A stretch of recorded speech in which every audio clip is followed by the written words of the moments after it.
Swayam Prabha. Digital India. Educated India.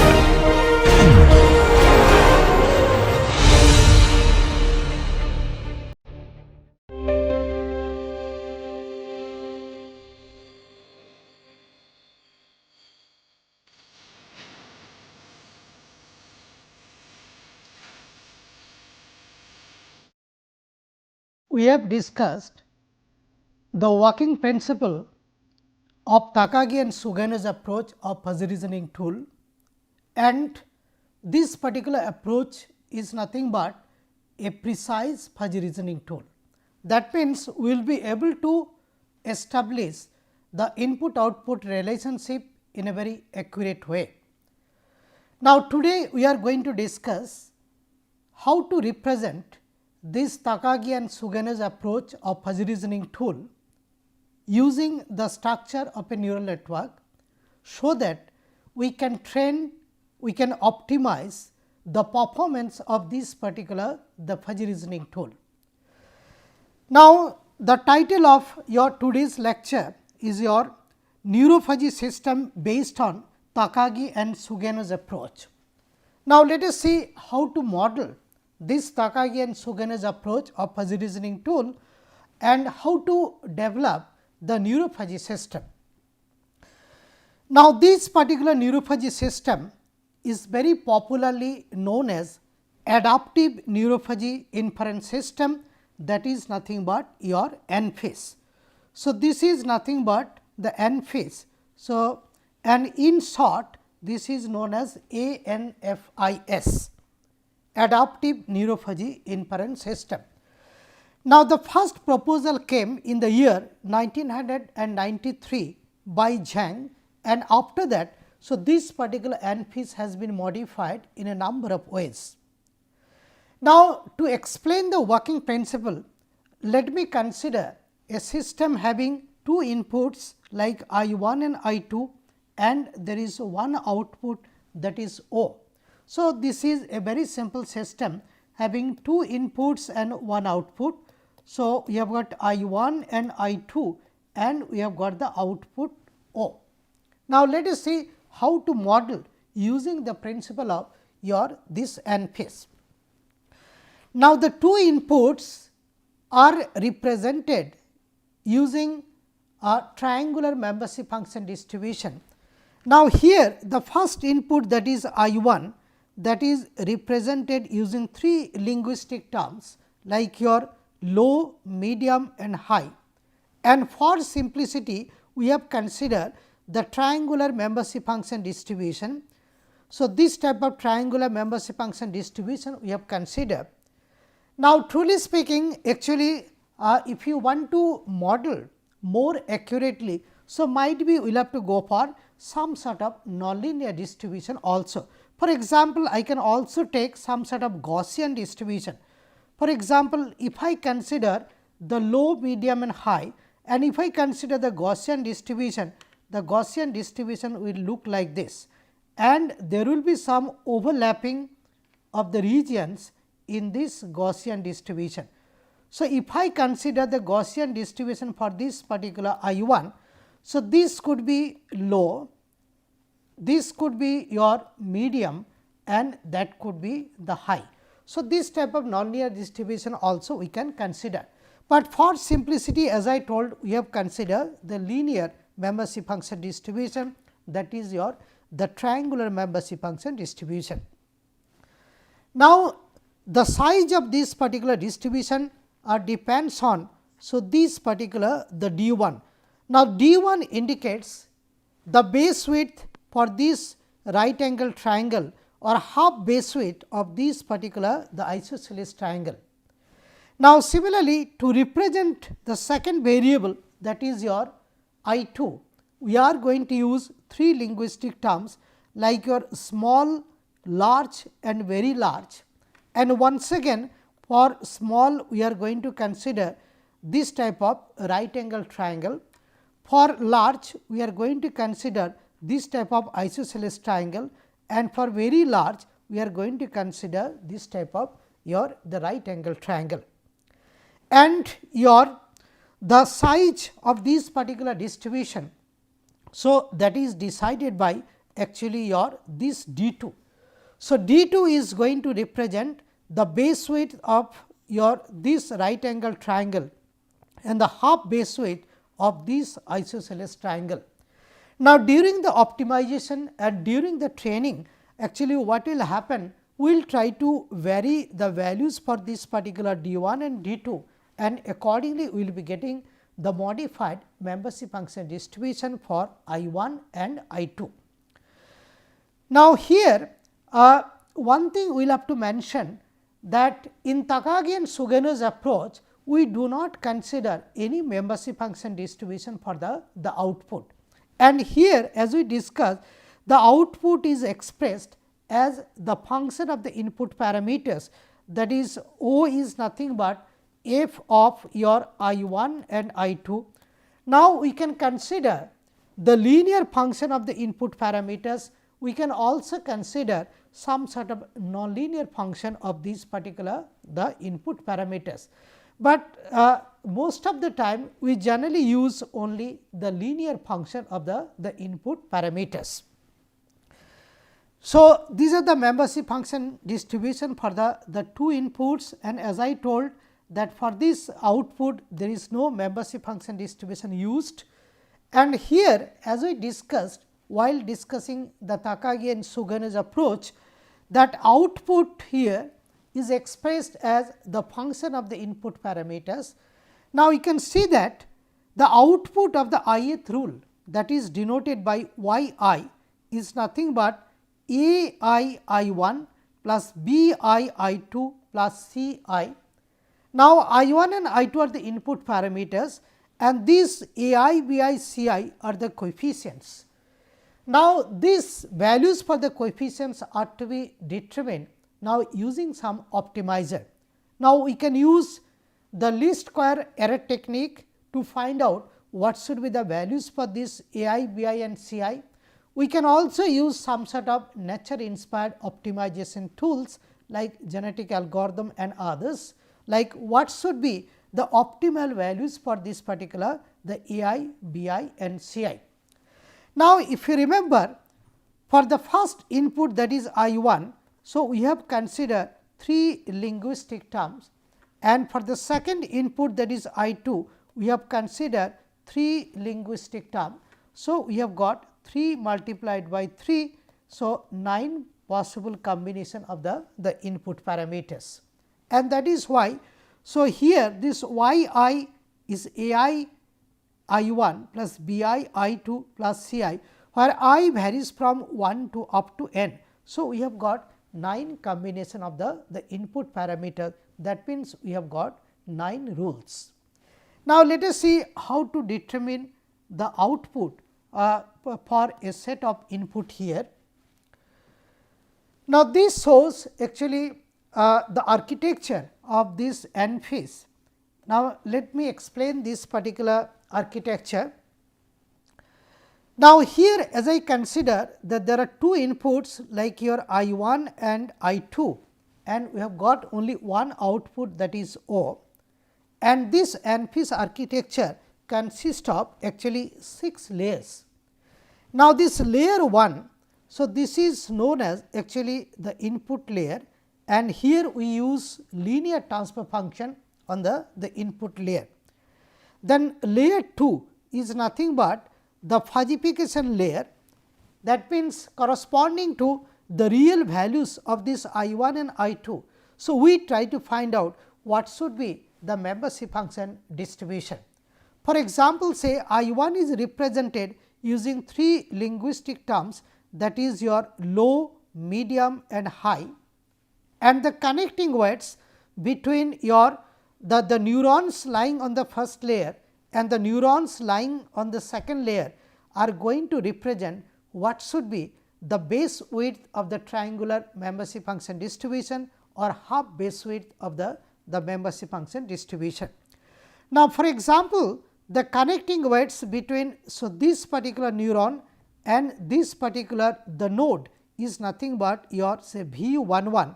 Similarly, we have got the connecting weight V 1 2, we have got V 1 3. Now, here, So, this V11, V12 and V13 may have different numerical values, and once again what we consider is we consider the average of these three, that is nothing but is your V11 plus V12 plus V13 divided by 3, and this is nothing but is your say V1 average, and we assign that V11 equals to V12 is equals to V13 is nothing but is your V average. Now, this we do just to consider the symmetrical membership function distribution for these particular the I1. Similarly, I2 is represented using three linguistic terms like your small, large and very large, and we try to find out the connecting weights between so this particular neuron and that particular node, that is nothing but V24. Similarly, we have got V25 and here we have got V26, and once again we follow the same method. So, we try to find out the V2 average. So, V2 average is nothing but is your V24, then comes V25 and then comes your V26 divided by 3, and after that we assign that V24 equals to V25, then V26, and that is nothing but V2 average. And once again we do just to maintain the symmetrical membership function distribution for the different linguistic terms. Now, if you see the input of the second neuron, second layer, so that is nothing but your 2 I1.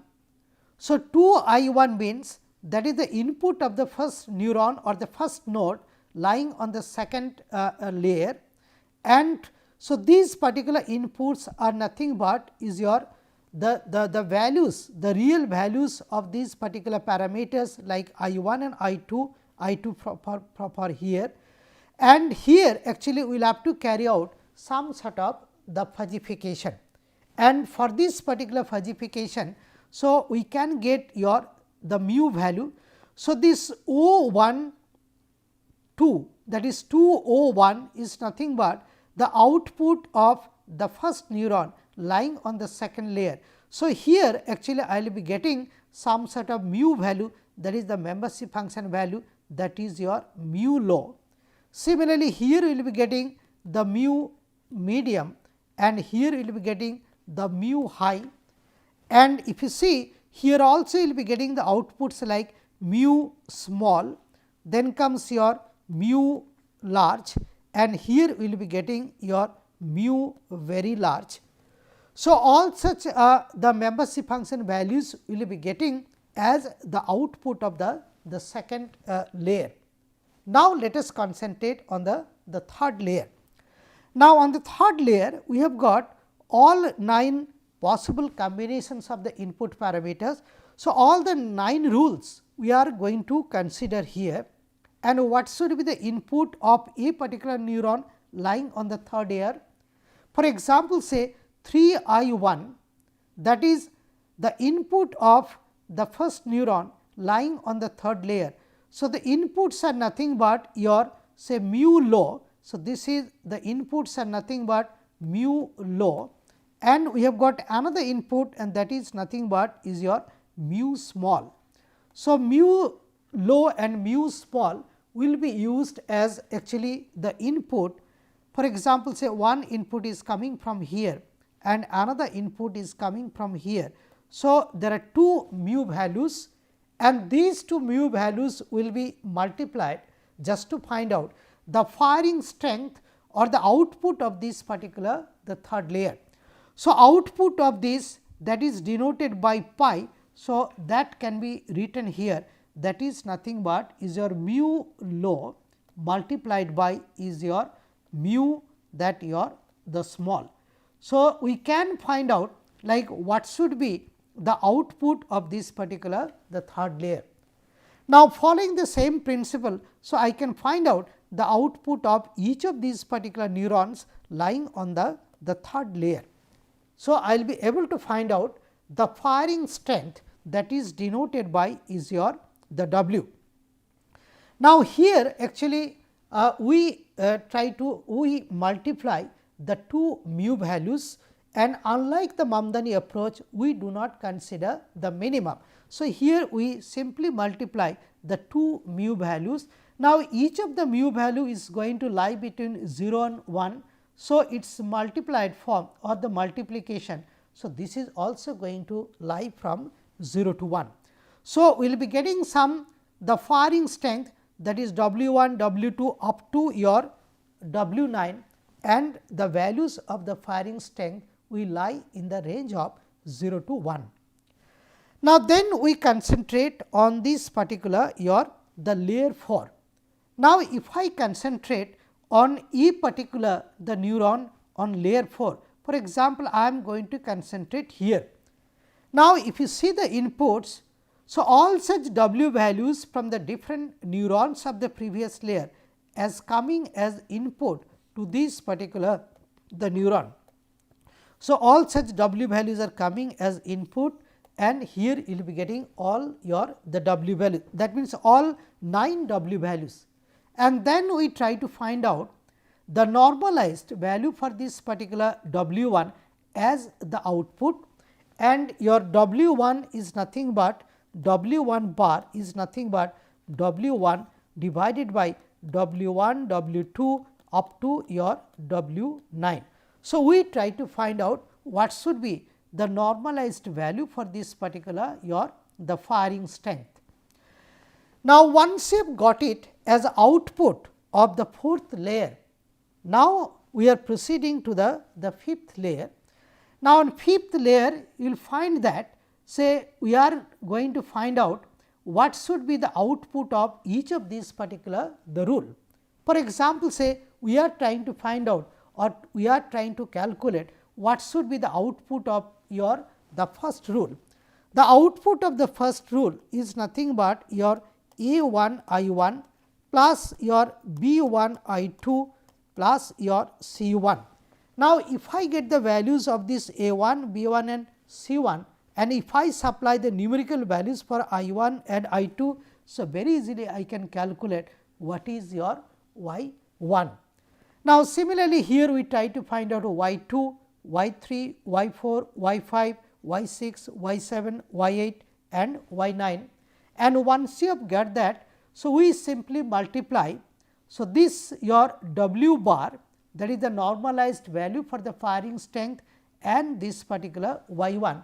So, and that will be the output of so this particular neuron lying on the layer 5th, that is the 5th layer. So, by following the same procedure, so I can find out the output here, I can find out the output, I can find out for all the nodes lying on the 5th layer. And once you have got that particular thing, now on 6th layer we sum them up just to find out what should be the final output of this particular the network for one set of input parameters, that is your I 1 and I 2. Now, whatever I discussed here, so those things actually are written stepwise in the next slide. Now, before that let me tell you that corresponding to the set of inputs, that is I 1 star and your I 2 star. So, only 4 rules are going to be fired out of 9, and those fired rules are nothing but if I 1 is low and I 2 is small, then Y 1 is nothing but A 1 I 1 plus B 1 I 2 plus C 1. Now, this particular actually Y 1, I can also write the notations which I am following. So, in this particular format. Now, here you can see, so I am using one AND. Now, this particular AND is actually not the AND operator which we used in Mamdani. So, in Mamdani approach we use this type of AND operator, but in Takagi and Sugeno actually we do not use the AND operator. Instead, we use the conjunction AND, and that is nothing but AND, small letter. So, here in Takagi and Sugeno's approach, so use this type of AND, conjunction AND. Now, similarly, if you see the second fired rule, which states if I 1 is low and I 2 is large, then y 2 is nothing but a 2 I 1 plus b 2 I 2 plus c 2, and this is nothing but y 2. Now, similarly, we can also find out the output of the third rule, and that is nothing but y 4, and the rule is as follows: if I 1 is medium and I 2 is small, then y 4 is nothing but this, that is a 4 I 1 plus b 4 I 2 plus c 4. And the fourth fired rule is as follows: if I 1 is medium and I 2 is large, then y 5 is nothing but is your a 5 I 1 plus b 5 I 2 plus c 5, and this is nothing but is your y 5. So, these are the outputs of these 4 fired rules, and let us see how to proceed all such things and how to explain stepwise. Now, whatever I discussed, I am just going to write here stepwise. Now, layer 1 we use the linear transfer function, and that is why the output is nothing but the input. So, this 101 is nothing but 1 I 1, and that is nothing but I 1 star.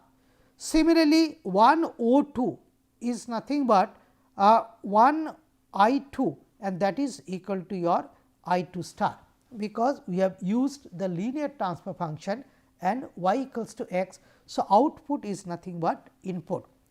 Now, layer 2 is the fuzzification, and as I told, we try to find out the membership function value, that is mu. Layer 3, we try to find out the firing strength for each of the rules. Now, to determine the firing strength for each of the rules, so what we do is the mu values we multiply. So, corresponding to the first fired rule, the firing strength is nothing but is your mu low corresponding to I 1 star multiplied by mu s m corresponding to your I 2 star. So, we will be getting the firing strength. By following the similar procedure, we can find out what is y 2, what is y 4, and what is your y 5.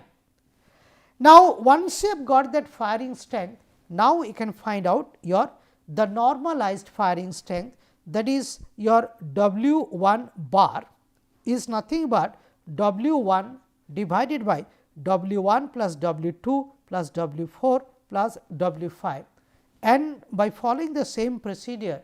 So, we can find out the normalized firing strength like your W 2 bar, W 4 bar, then W 5 bar. So, all such normalized firing strength values we can calculate. And in layer 5, so what we do is we try to find out the output, that is the output of the first neuron lying on the fifth layer is nothing but W 1 bar multiplied by y 1. Then 502, that is the output of the second neuron lying on the fifth layer is nothing but W 2 bar multiplied by y 2. Then comes your 504, that is W 4 bar multiplied by your y 4. Then comes your 505, that is the output of the fifth neuron lying on the fifth layer is nothing but W 5 bar multiplied by is your y 5.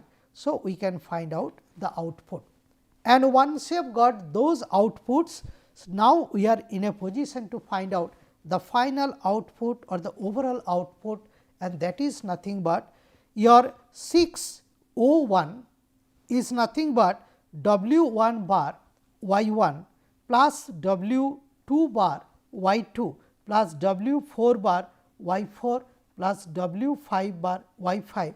So, we can find out the output of this particular the set of inputs.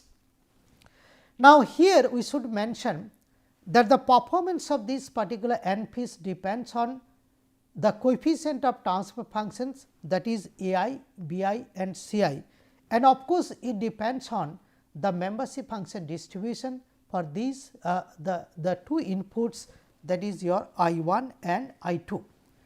Now, here actually what we do is, like if we just go back to the architecture, if we look into the architecture once again. Now, this particular architecture you can see there are a few the neurons which are denoted by circle. On the other hand, we have got a few other neurons which are denoted by the square. So, this is nothing but a square. So, we use two types of symbols in this particular the NFIS. One is your the circle and another is your the square. Now, wherever you use square, there is a chance of further improvement, there is a chance of optimization.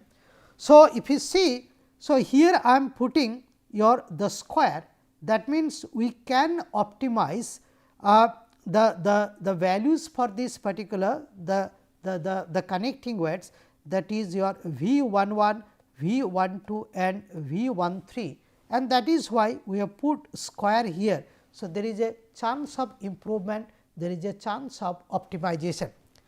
Now, for the same reason actually we have put here square, that means we can also optimize your the membership function distribution for these linguistic terms, that is your small, large and very large.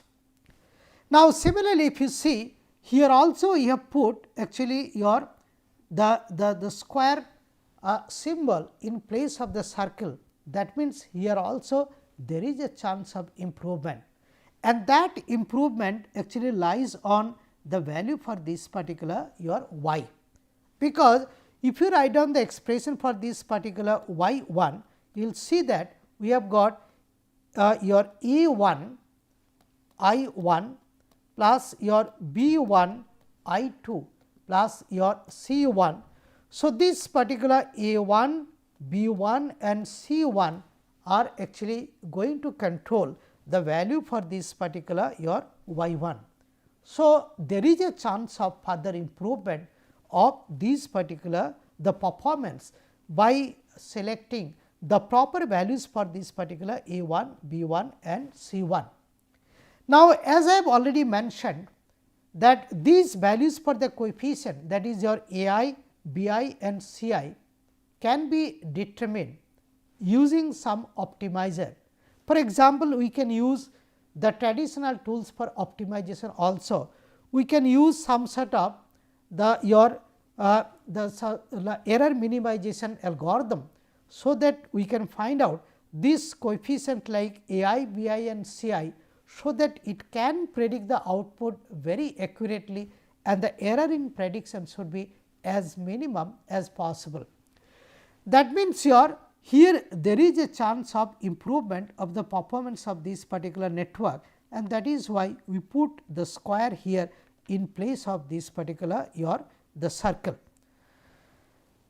So, this is the way actually so this particular the network works, and ultimately for the set of inputs we will be getting that particular the output, and as I told that we can improve the performance using some optimizer, some traditional optimization tool we can use. We can also use some sort of nature inspired optimization tool. Now, if you use genetic algorithm to tune this particular NFIS, so what you can do is on the GA string we can put all such the information like your connecting weights, that is your the V values.